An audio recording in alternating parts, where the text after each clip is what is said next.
Hello there, my name's Adam. I'm one of the tutors at I Love to Learn. The idea of this short video is to help you be directed to the appropriate resources when teaching English language at GCSE level, particularly if you're a non-specialist. To start with, when you use your planning sheet, there are some excellent resources on there that will help develop their ability in terms of spelling, punctuation and grammar, which of course is assessed in other subjects as well as English, but also will develop the vocabulary of students and help them with their comprehension. So it's suggested that you use all or some of PAR English, reading skills, grammar, usage, punctuation, spelling, error correction and word skills. In addition to that, there is a PAR resource called Literary Devices, and this looks at things like similes, metaphors, euphemism, etc. These are really important skills because students will need to spot them in sources that they are reading at exam level, and particularly the question that says, how does the writer use language? They need to be able to see, have they used alliteration or have they used assonance, and what's the effect of that been? So it's really important to use literary devices. It's also important because in their writing, if they can use these devices appropriately, it will get them high marks. So do use all of those PAR resources as part of your planning.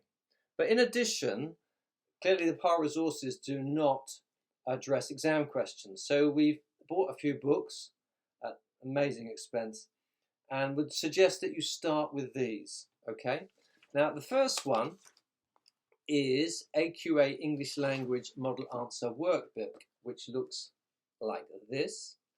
It has exam questions, and then it breaks down the questions. So it doesn't just go straight into, the 5 questions that you get.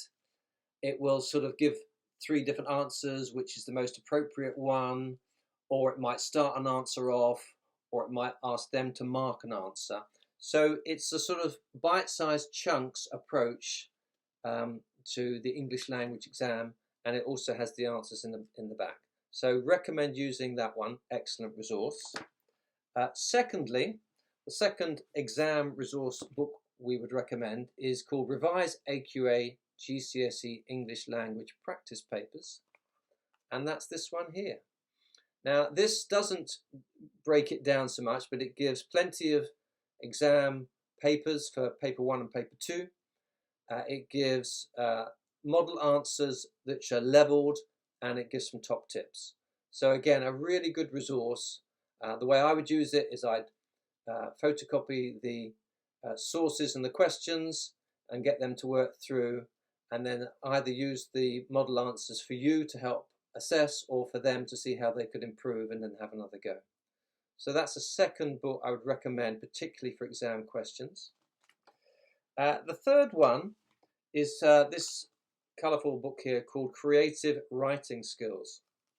Now, question 5 in both paper 1 and paper 2 of the English language GCSE is a creative writing task. In paper 1 it's likely to be either a story or a piece of descriptive writing. In paper 2 it might be like maybe a letter or a newspaper article or something along those lines.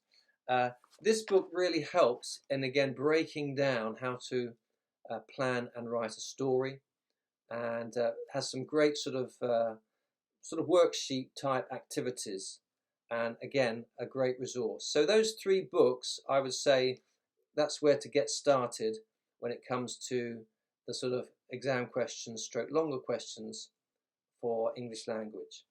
In addition to that, there's some great video resources, and my suggestion is you use a man called Mr. Bruff, who is both a teacher and an examiner, and he does little videos on every question in the English language paper 1 and paper 2, and he sort of basically says, last year in the exam, 50% of pupils didn't get this right because. So it's really helpful in sort of pointing the students as to how to get the best out of the marks. And then he refers to an article, or a piece of writing about a man called Brightly. And you can download that. And we also often have copies in the centre in the filing cabinet. And so he will give a model answer to the question about Brightly. So again, it's really helpful for the students to have a go at that question, but then to see how an expert might answer it. So that's the Mr. Bruff videos, thoroughly recommended. One other I would recommend for the longer sort of story writing is 11 Fatal Mistakes of Story Writing. Helps you as a tutor see what they should or shouldn't be doing, but also I found it's been appreciated by students as they've watched it and made notes. So those are the resources we would recommend, particularly if you're a non-specialist, to get going when teaching English language at I Love to Learn. Thank you very much.